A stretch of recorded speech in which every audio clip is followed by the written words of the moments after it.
څه وجه نشي ته راغلی؟ دا زه مدرسه کې داخل شوی وم نو هلته کې استاد راته وایي اختر له کور ته نه ځې دلته پاتې شه. یو دوه ملګري راسره نور وم نو زه مدرسې نه وتښتېدم لاړم رشه کې تلته غلطو خلکو له په لاس ورغلم نو هلته کې بیا به یې راباندې د ورځې دیاړي م کوله او د شپې به مې نشه کوله. نشه کې ککړو خلکو په معاشره کې د دوی هېڅ قدر عزت نشته نو د دغه تیارو نه په خپله هم راوځئ خپل بچیان هم په نامه د رب ذوالجلال چې ډېر بخونکی او غیرتي باچا دی. کتونکو ستاسو کوربه جلال صافي مو تاسو ګورئ ډیلي خیبر موجود مجي د مردان سره تړلې سیمه شنکر کې را سره ولاړ دی ډېر محترم جنید خان جرنالیست چې کوم په میډیا فیلډ کې یو تجربه کار دی د کلونو راسي په دغه فیلډ کې پاتې شوی د هغې سره سره یو ډرګ سنټر هم چلی د تیرو څلورو کالو راسي دلته په خپل علاقه کې د هغه ولس خدمت کې کوم چې د نشو عادي جوړ شوي او په معاشره کې دغه خلکو ته خلک ډېر سپک نظر کې بلکې اړو انسان یې نه ګڼي. جنید به دغه سټیپ اخیستی دی په کوم مقصد یې اخیستی څه سوچ یو څه ویژن د دوی سره به خبرې اترې کوو دغه حوالې سره. جنید به دا راته ووایه خپل تعارف زموږ دغه کتونکو سم وکړه د میډیا د لارې ستاسو څه کوالیفیکیشن دی بیا مخکې به راځو خبرو. زما نوم جنید خان دی او بیسیکلی د مردان سره تعلق ساتم د شنکر سره دا مې خپل علاقه ده. ایم فیل مې کړی په میډیا اینډ کمیونیکیشن سټډیز کې او په د هغې نه وړاندې بیا چې دی په پروفیشنل چې کوم جرنالیزم دی د پریکټیکل جرنالیزم د لارې په خیبر نیوز کې پاتې شویم اب تک نیوز JNN کیپیټل ټي وي یو په مین سټریم میډیا کې مې چې دغه کې وخت تېر کړو هغې نه بعد بیا په یونیورسټي اف ثوابي کې د میډیا اینډ کمیونیکیشن سټډیز لیکچرر پاتې شوم هلته مې دغه خدمات دي. د هغې نه بعد مې بیا سوچ وکړو چې که زه یو ګورنمنټ جاب کوم یا یو پرایویټ جاب کوم نو هغه زما رضا ته پورې دی. داسې څه جاب کول غواړي چې د هغې معاشرې ته هم څه فایده وي موږ ته هم فایده وي انسانیت ته هم فایده وي او رب هم رانه رضا شي. نو په دغه سوچ مې هیومینټي کیر یو نوم راوړو. هیومینټي کیر به د انسانیت خیال ته دا هیومینټي کیر دا چې کوم نامه ما راوړې ده نو په دې په دې پریمیسس کې زه د منشیاتو د عادي افراد چې کوم دي د دې چې کوم هغه کسان دي چې نشې کوي د دې زه علاج کوم دلته پوره سټاف را سره دی الحمدلله هر یو فیسیلیټیز دلته موجود دي انډور او ډور گیمز هم دي کلینیکل سایکالوجست مختلف سایکیټریسټ هر یو فیسیلیټیز موږ الحمدلله دلته شته. موږ په دې پردو بچو باندې دا محنت کوو چې دی د معاشرې چې کوم هغه منډه د هغه ریس چې دی د هغې نه وتې دي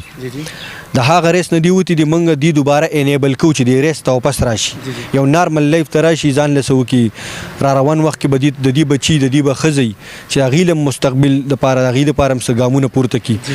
نو کله چې یو انسان نشه کوي نو دې ټنل ویژن کې روان وي. ټنل ویژن موږ دې ته ویو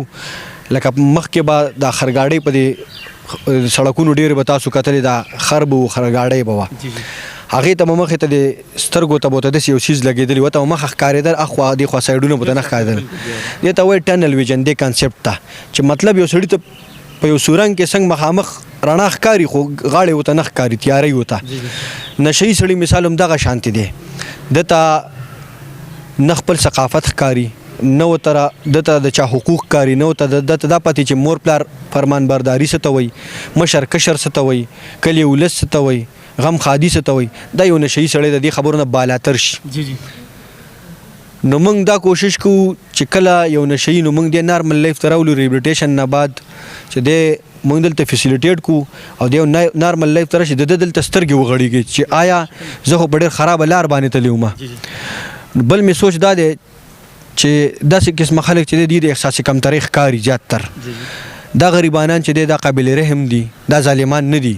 ظالمان هغه څوک دي چې په دا بچي په دې نشو وخته کړي الله دې هغه سړی اول یو ته هدایت وکړي چې پردی بچی په نشو وخته کې که نه سمیږي الله دې په خپله تیره توره باندې ووایي. ځکه چې یو بچی چې دی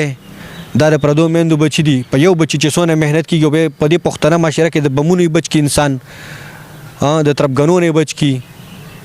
تعلیم پې وکړي څه پې وکړي دا خلک خو یو بل چې دی ګوري او کنفیوز دي چې په پښتنه معاشره کې پښتون بچی راغټول چې دی دا د اوسپنې نینې چیچل دي. نو په دې باندې محنت کوو انشاءالله او د دې نه به یو کامیاب شهري جوړو او په روغه معاشره کې به دې واپس راولو انشاءالله او دا به دې معاشرې ته ښه وي انشاءالله چې دا هغه بچي چې بېلارې شي و خدای پاک په لار کړو. ایکسپیرینس مطابق ما چې څونه پورې دا خلک د دې ابزرویشن وکړو کوم چې په فرسټ چانس کې راځي نو د دې ټایم پیریډ چې دی 4 months to 5 months دی دا 2 میاشتې او یوه نیمه میاشت دا مریض داخلولی چې دی د یو ځای نه بل ځای تاسې ړقول دي ځکه چې د دې زیاتره افیکټ کیږي د دې هغه رویه د دې خراب شي ټوله بیهیویر د دې چې دا افیکټ شي د نشو سره کله چې د دې کاونسلینګ کیږي کله چې په دې باندې مهنت کیږي او د دې په خوې کې بدلون راولي نو دا ټایم ولي کم چې ریلیپس پیشنټ مطلب نور هسپتالونو کې علاجونه کړي ناکام شوي په هغه پیشنټ باندې به ډبل ټایم لګي مطلب کال به پې لګي او د کال نه بعد باغه پیشنټ بس دا وګڼي چې دته ماحول برابر نه دی دله به بیا الټرنیټ کیر ورکوي دله به بار ملتویزه کوي او داسې کسان ته به لاس په لاس کوي چې هلته ستاسو اطمینان والا او ستاسو د مطمئن کسان چې هغوی پې نظر وي او د هغوی زیر نگرانی چې دی هغوی خپل جاب وغیره کوي جنید بھائی دا هم راته ووایي اخري د دې خلکو سره تړلې ډېرې دردېدلې کیسې ومي زیاتر اکثر پکې څوک دغه خبره خو ډېر بخښنې څه کومه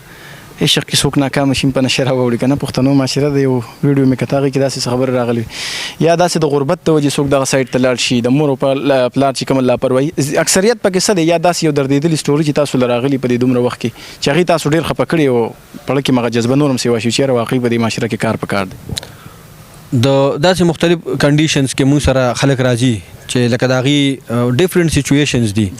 لکه دا ټوله قصه یوه ده کردارونه پکې بدل راځي که نه ټول یو سین دی یو فلم دی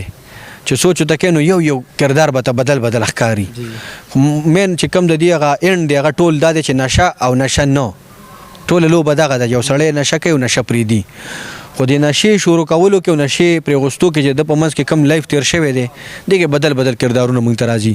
ریسنټلی ما یو نوجوان راوستی هغه چې دی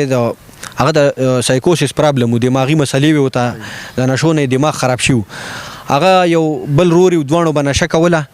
نو بل روري لګېدل چېرته پلار نه مې پیسې غوښتې د نشې دپاره هغه ول نه ورکولې بس والد صاحب له په ګریوان ته لاس اچولي و ماری باندې ولغلی شي نو دا بل خو هم نه شي نو دی ورلی دغه چې کوم هلک و خپل روري نو دی ته پلار نه رالرکو چې لکه دا پلار مې پرېږده هغه نه پرېغوستو دا هم د دې مردان سیټي دا یو واقعه وه نو هغه هلک لګېدلی تبرګی راغستې او رور لی د شا غاړې سر والیو دغه کوم چې د مالی هغه عین شاهدینو هغه چشمدید کوم هغه خلک ولته هغې ویل چې د رور یو څو قدمه منډې ووالي او تبرګی سر کې نرختي و بیا راپرېوتو هغه چې دی مطلب ورسو هسپتال ته خو ژوند یې بچ نه شو مړ شو بیا به دا هلک تلو د هغه قبر ته جړل به دله به روټۍ خوراک ساکسم مزه نه ورکړه چې لکه د احساس دته بیا هغه ټایم کې وشو چې کومه پورې د مرګ کړي و چې ما خو لکه رور مړ کو نو بیا به دې قبر له تلو هغې ته به جړل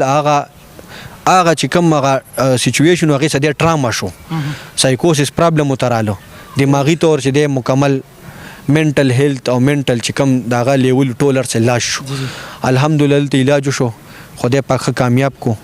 هغه غورونه د هغې هغه فیملی هر د هغې هم تعاون زموږ هم تعاون هغه هلک چې دی هغه ډل ماشاءالله ګیرې هم پرېغوسته هر څه ریکور شو الحمدلله زبردست ډېر ښکلی جنید بھائی اپریشیټ کوم چې د پښتنو په یو داسې معاشره کې چې هلته هر سړی د ځان سوچ کوي د بچي سوچ کوي د را روان نسل سوچ کوي خو دغه سوچ نه کوي چې زما په چمګاونډ کې داسې یو خوار دی یو غریب دی یو بېوسه دی او هغه د نشې ښکار دی د علاج یې وس نه کېږي یا په داسې یو لار روان دی چې د تیارو لار د په هغې کې منزل د رڼا ډېر مشکل دی نو داسې سوچ والا خلک دی زموږ په معاشره کې ډېر شي دغه دعا به کوو د دوی دا کار اپریشیټ کوو دا شاته چې کوم بچنګې ولاړ دی زما په خیال 12-13 سال به انډر ایج دی د ده ځان له تړلي یو ستوري دی یو څو خبرې ورڅه کوو مخکې شي لږ ګله ته څنګه یې ښې خیر دی جی ستا څومره عمر دی زما 13 سال دی جی ته راته خپله قصه لږه وکړه په خپله ژبه کې چې تا د نشې ښکار ولې شوې په څه وجه نشې ته رالې د ارزو مدرسه کې داخل شوی وم نو هلته کې استاد جي راته وي اختر له کور ته نه ځې دلته پاتې شه یو دوه ملګري راسره نور هم نو زه مدرسې نه وتښتېدم لاړم رشه کې تلته غلطو خلکو له په لاس ورلم نو هلته کې بیا به یې راباندې د ورځې دیاړي م کوله او د شپې به مې نشه کوله څومره وخت یې تېر کړی و دغلته 2 میاشتې مې تېرې کړی جي نو آیسو باندې راوړېدلې او جي آیس مې څکه دغه خلک څه عمر و مطلب هلکانو که ځوانانو بوډاګانو څه عمر ول بس ستاسو عمر کې و جي نو د ورځې به درباندې کار کوو د شپې به مه ایسکلو او جي ستا په دغه پیسو باندې نو د دوی نه بیا راتلل ستا څنګه وشو څنګه رالې بیا راوتښتېدم زه جي کور ته رالې او جي کور کې بیا څه حالات مطلب مور پلار پرېښودې ښځې ته وي نه جي پلار راته کار شوی او والی مو ملک نو بیا مې ورور دلته کې داخل کړم شکر دی علاج مې وشو او جي څومره وخت یې وشو دلته مې 4 میاشتې پوره شوې جي 4 میاشتې او جي سټي او جي ډېر کور ته به ځې نه جي کور ته خو نه ځم چې څو پورې نه یم ټیک شوی اوس خو نو څه سوچ دی را روان وخت کې خپل دغه شان ستا عمر چې کوم ماشومان دي هغوی ته څه وې هغوی ته دا وایم چې د خپل مور او پلار خدمت کوي او د کور نه مو ځئ چې ځئ نو خرابېږي به ډېر زیات نشه کې ککړو خلکو په معاشره کې د دوی هېڅ قدر عزت نشته نو د دغه تیارو نه په خپله هم راوځئ خپل بچیان هم راوباسئ د را روان نسل دپاره هم سوچ وکړئ تاسو خو به د دې دنیا نه لاړ شئ ډېرې غټې غټې هستۍ په دې دنیا کې تېرې شوي خو که یو څو نومونه ژوندي دي نو دا دي چې د معاشرې دپاره یې څه کار کړی نو بلا خلک به د دنیا نه تللي موږ به هم لاړ شو داسې سار له جنید به دا څومره مخلوق چې ولاړ زم یو سل کاله پس په دې معاشره کې چې څومره خلک دي دا څوک هم نه نور خلک به دلته ګرځي که نومونه یو څو ژوندي پاتې کېږي یا به هغه خلک چې چا د دې معاشرې دپاره کار کړی پښتنو دپاره نننی پروګرام ته تاسو وکتو در بل پروګرام پورې خپل کوربه جلال صافي له اجازه ورکړئ ښه ادبات او بریالي اوسئ د الله په امان